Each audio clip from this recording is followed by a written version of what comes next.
السلام علیکم ورحمۃ اللہ وبرکاتہ۔ ناظرین کرام اور سامعین کرام، بندہ ناچیز قاری و حافظ حکیم محمد حنیف، فاضل نیشنل کونسل فار طب پاکستان، چیئرمین الحنیف ویلفیئر ٹرسٹ، سورہ عمران کا 10واں رکوع ثواب کی نیت سے تلاوت کروں گا، آپ بھی ثواب کی نیت سے سماعت فرمائیں۔ اعوذ باللہ من الشیطان الرجیم، بسم اللہ الرحمن الرحیم۔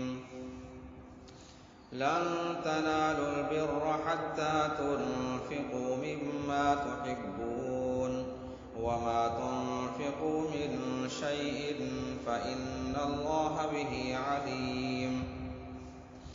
كل الطعام كان حلا لبني إسرائيل إلا ما حرم إسرائيل على نفسه من قبل أن تنزل التوراة، قل فأتوا بالتوراة فاتلوها إن كنتم صادقين، فمن افترى على الله الكذب من بعد ذلك فأولئك هم الظالمون۔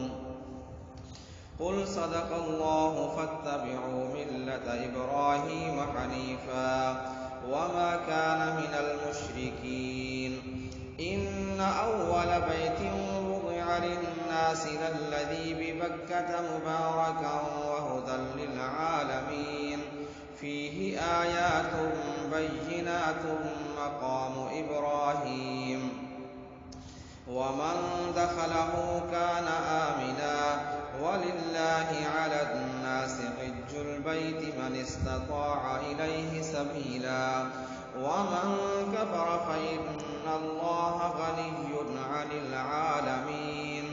قل يا أهل الكتاب لم تكفرون بآيات الله والله شهيد على ما تعملون۔ قل يا أهل الكتاب لم تصدون عن سبيل الله من آمن تبغونها عوجا وأنتم شهداء وما الله بغافل عما تعملون۔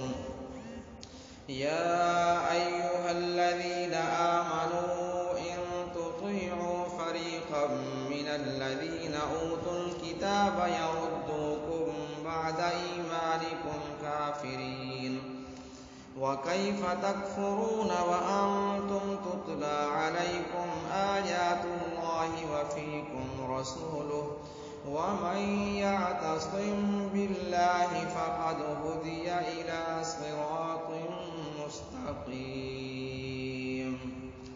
صدق